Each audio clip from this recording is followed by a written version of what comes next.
Good day. This is Prophetess Wendy. Thank you so much for joining me. If you're joining us for the first time, I'd like to welcome you. Today, we are discussing one of the most important topics. It says that, Prophetess, how do I conduct myself as a young widow? How do I conduct myself as a young widow?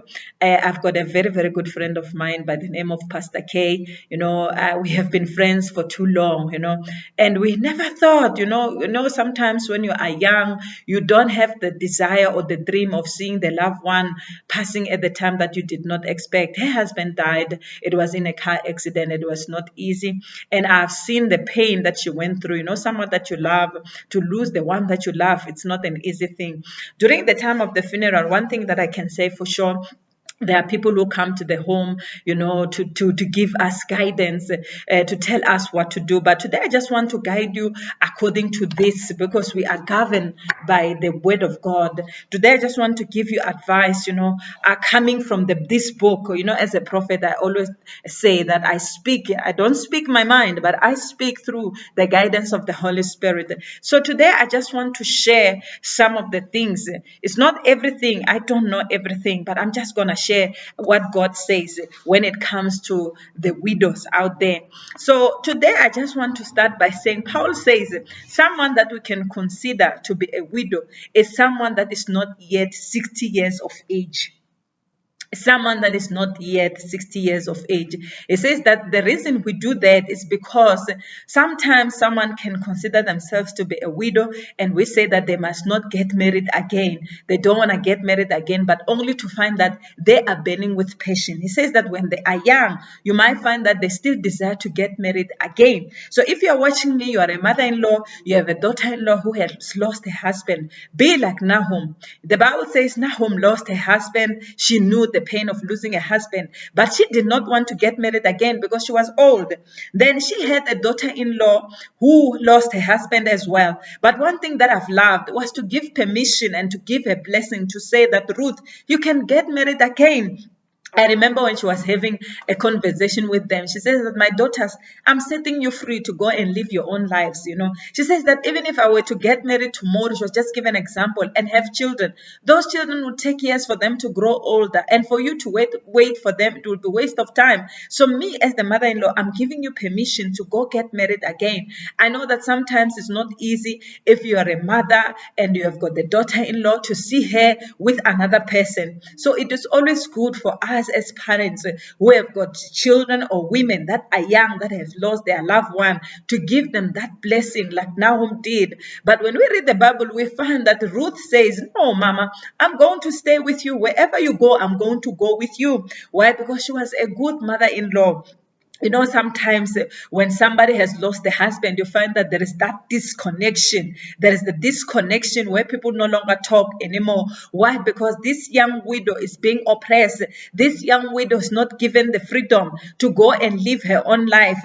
More especially if you find that maybe she was staying with you as a mother-in-law. You want to say to her, I don't want you to date. Amen. That's why they end up going back to their mother's houses. Sometimes you talk to them, do you still want to continue stay with me? Like Nahum gave them the option to say, you can still go with me, but I don't want you to go with me. I want you to be free. Go live your own lives, set them free. They are no longer the husband that they came for in your house is no longer there, meaning they have to start their new life altogether. Why? Because they are still young. So this is what is expected of you. Many a times when you have lost a husband, you feel like, I'll never get married again. More especially if you've got kids. I just want to speak to you to say that there was a woman by the name of Ruth, even though there were no children there. But one thing that I've loved is that, after coming back, there is a time where you take time to mourn, to cry, to do everything that you're supposed to do. Because the Bible says there is time to cry, there is time to laugh. Meaning when you are crying, there will be a time when you'll be happy. Anyway, there's no pain that lasts forever. If you might have noticed, if you have lost your husband for quite some time now, the pain is no longer the same when you think of him like back then. When something is still fresh, still new, there is denial. You don't believe that something like that is happening to you. But one thing that I can tell you for sure, in life, it's about moving on. Nahum is representing that thing to say that as a woman, you need to move on. Hallelujah. You need to move on with your own life to build a new home altogether for you and your kids. So here the Bible is speaking of Ruth to say that Naomi says to her, I have seen how good you have been to me, but it's time for you to get married. You need to find a man of your own. So there must be a period and time where you as a woman, as a young widow, where you feel like I'm okay to move on with my life now. I'm okay to see new people, but as much as I'm going to see new people, I don't want to start this journey alone. You invite God, you invite the Holy Spirit. You say to yourself, I don't want to break anybody's home, because there are people, when they are widows now, they don't want to conduct themselves in a good manner. You find that they tell themselves, there's no man who's going to marry me, so therefore I can just date any man that comes along. No, you're not that cheap, my sister. You've been bought by the blood of Jesus, and God is aware. That's why Paul is giving permission to say that as a young widow, you can get married again. You are free to marry. You are free to marry. And the right way of getting married is you coming back and sitting down, asking yourself, am I ready to move on? I believe during that time, when Nahum was speaking to Ruth, that get ready, Ruth, is because it was now time for her to move on.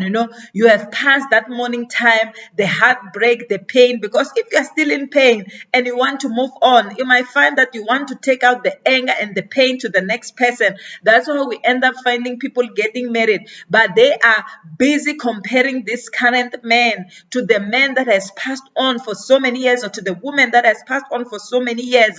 Why? Because they are not yet healed. So when you are healed and you feel it, because sometimes we can look at you as people and say that it's been 3 years, now you can move on with your own lives. Now you can move on with your own life as a woman. But the thing that I want to tell you is that before you can listen to the advice that comes from others, it all comes down to you. Are you okay to move on? Are you ready to move on? Then if you said, yes, prophetess, I am ready to move on. When you are about to move on, there must be that meeting, if you're still staying with your mother-in-law, to say, you know what, I've come to the end of the journey. My husband has passed on. I feel like it's time for me to move on with my own life. There are those that will agree, there are those that will disagree. But at the end of the day, it comes down to you as an individual to say, what do I really want? Then if that time comes to say that I'm ready to move on, this is the thing. You just don't move on with anybody and say, now we are just widows, we just have to find anything that comes the way. No, you come back to the drawing board, you sit down, you say, tell yourself, what type of man am I looking for? With Ruth, I love the man that she chose. Boaz was a very good man. He was loaded financially. He was a businessman. He had his own vineyard. Everything was just perfect with him. So you come back as a woman and you sit down and say, what type of man do I want? Because you cannot just fall in love with any man that comes your way. You need to come down and tell yourself, like you did before or back then, even if you didn't do it before, but this is just part of an advice. This is my opinion, to say, you know what? When you are sitting down, write down the things that you need. Do you need a God-fearing person? Do you need just anybody that comes along? Do you need a man that is working, that is going to come and take care of you and your kids? Because the most important thing is also to pray, to say that I've got kids. I need a man that is going to love me and love my kids. I need a man that will understand that I'm from this heartbreaking type of a situation where I've lost my loved one, and I need to be treated with love and care. What type of man are you looking for? Because there are women, when you talk to them as widows, find that they don't even know what they want. They have given up all hope to say, who will come and replace my husband? One thing I can tell you for sure, the next man that is coming is not going to be the same as your husband. But they say God gives the best. God is still going to give you a better husband. God is still going to give you a man that is going to love you. The Holy Spirit knows the type of man that you need, the man that will love you with your weaknesses and who you are. But as much as you want this man, it is good to wait upon God. It is good to ask the Holy Spirit to say that I don't want to miss God. Because sometimes you can be a widow and get married and be miserable for the rest of your life, only to find that now you are married, but you are still comparing this man to the previous man. Why? Because you are not happy with the choice that you have made. So I pray that may the Lord help you And you know, there are vultures out there. Once you lose a husband, that those will be calculating, oh, maybe the husband left something. Oh, maybe if I can enter there, now they want you to take care of them. No, find a man who will love you just for you, not for your money, not for your assets, not for what the husband has left behind, not for who you are supposed to be, but for the person who God has made you to be. Let them love you because of your character. One thing I've seen with Ruth, I have loved her character. She stayed beside her mother-in-law. Her mother-in-law was a prophet, was a woman of God who loved God. A woman who feared God is a woman that is respected in society. The Bible says beauty will fade. You see this face? 10 years from now, I'm not going to look like this. I'm going to look different. I don't know how I'm going to look like, but I know that we keep on changing as women. So what am I saying? It says beauty will fade, but a woman who honors the Lord, she will always be praised and honored. Why? For her for her good conduct, for the way she has treated herself in public and in private. So I want to say to you, before you move on with your own life, sit down, ask yourself, am I ready to move on? And then if the answer is yes, what type of a person do you want to move on with? Then if you find that particular person, invite God. Don't say, there's no need for me to invite God now. I'm old. I've passed the age of 21. I'm at this particular age where I'm no longer a young person anymore. No, God is needed. Even when you're 45, you still need God to guide you. You still need the Holy Spirit to give you guidance. Hallelujah. You still need to invite God. Don't invite God when they've broken your heart. Don't invite God when you've met this person and you can see this person is not serious. I don't feel loved in this relationship. And don't stay if you don't feel loved. Hallelujah. Don't stay. Find a person who will love you, where you can feel the love, where you can feel, here I'm safe. Like with Ruth, she felt like Boaz was everything to her, and Boaz was older than her. Also check the age. Do I want somebody that's younger than me? Do I need somebody that's older than me? I cannot say what age, but also one thing I can tell for sure, the bottom line, you need someone who can love you for you and accept you for who you are, with your kids, with your weaknesses, with everything, and worship you and honor you as a woman. So I want to say that as a woman, when you have lost your husband, your character plays a very, very important role. You need to have a good character in society, in public, in private. You need to conduct yourself in a good way. Don't just throw your life out there. Don't just feel like life has come to an end. No, there's still much more that God wants to do with your life. He is not done. It says that when you're under 60, you're allowed to get married. We cannot consider you to say, you know what, you fall part under of those widows that can no longer get married again. No, you are free to marry. You are free to get married. Everyone needs to understand that you are free to get married. The Bible is setting you free. And you know what the word of God says? Once the Son of Man set you free, you are free indeed. So you are more than welcome to date again, to start a new chapter. Don't be afraid to start a new chapter altogether. People are going to talk, people are people, but have that mourning period. Not just somebody died today and then 2 weeks later, hey, we know we've been going through a lot, but just have that process of mourning where they do everything. In our culture, they have to do whatever that needs to be done, the unveiling and everything else. Then after that, you know that you are free. You can move on with your own life, and only move on when you're okay with yourself, when you are healed on the inside. You know for sure that now I'm okay. I can move on with my own life.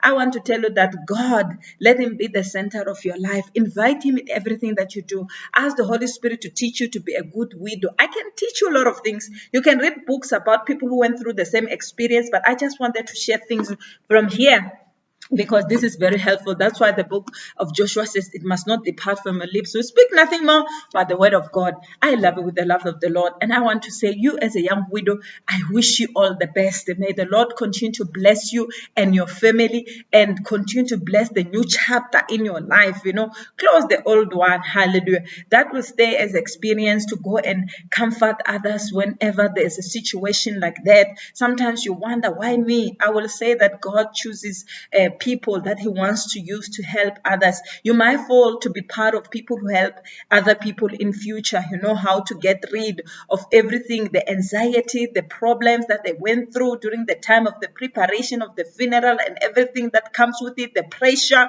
and everything, because you now know. So what I'm saying, experience is a good teacher. So I will say everything that you have gone through as a child of God is there to teach you. It's a testimony. that will live and last for a lifetime to help others as well. Don't keep your story. If you find that there's a young widow that you can mentor, that you can help, go out there, talk to them. If you're an older widow, go talk to the young widows, share your story. Even when they have not yet lost their husband, teach them that on what to expect. Hallelujah. We need to be taught. We cannot say, I know everything. We don't know everything. Wishing you all the best with your new chapter in your life. May the Lord continue to bless you. You are free to marry again. Free to marry again as a young widow.